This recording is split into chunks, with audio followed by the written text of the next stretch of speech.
English ഭാഷാ പ്രയോഗത്താൽ പ്രശസ്തനായ A Wonderland of words എന്ന പുതിയ പുസ്തകവുമായി എത്തിയ ആ പാലക്കാട്ടുകാരൻ ശശി തരൂർ അല്ലെങ്കിൽ മറ്റാരാണ്?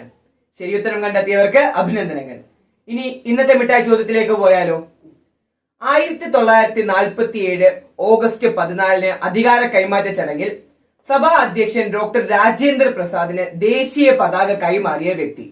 ഐക്യരാഷ്ട്ര സംഘടനയുടെ മനുഷ്യാവകാശ പ്രഖ്യാപനത്തിൽ all men are born free എന്ന ആദ്യ വാചകം തിരുത്തി മെന്നിന് പകരം ഹ്യൂമൻ ബീയിങ് എന്ന് മാറ്റിയ വ്യക്തി. ഭരണഘടന നിലവിൽ വന്നപ്പോൾ അതിലാകെ പതിഞ്ഞത് 11 വനിതകളുടെ ഒപ്പാണ്. അതിലൊന്നും ഇതേ വ്യക്തിയുടേത് തന്നെ. ഒരു ക്ലൂ കൂടി തരാം. ബറോഡ MS യൂണിവേഴ്സിറ്റിയിൽ ആദ്യമായി വൈസ് ചാൻസലർ ആയപ്പോൾ ഇന്ത്യയിൽ വൈസ് ചാൻസലർ ആകുന്ന ആദ്യ വനിത എന്ന പദവി ലഭിച്ച തികഞ്ഞ ഗാന്ധിയൻ വനിത. ഉത്തരം നിങ്ങൾ കണ്ടെത്തി കമന്റ് ചെയ്യുക. ശരിയായ ഉത്തരവുമായി ഞാൻ അടുത്ത വീഡിയോയിൽ വരാം.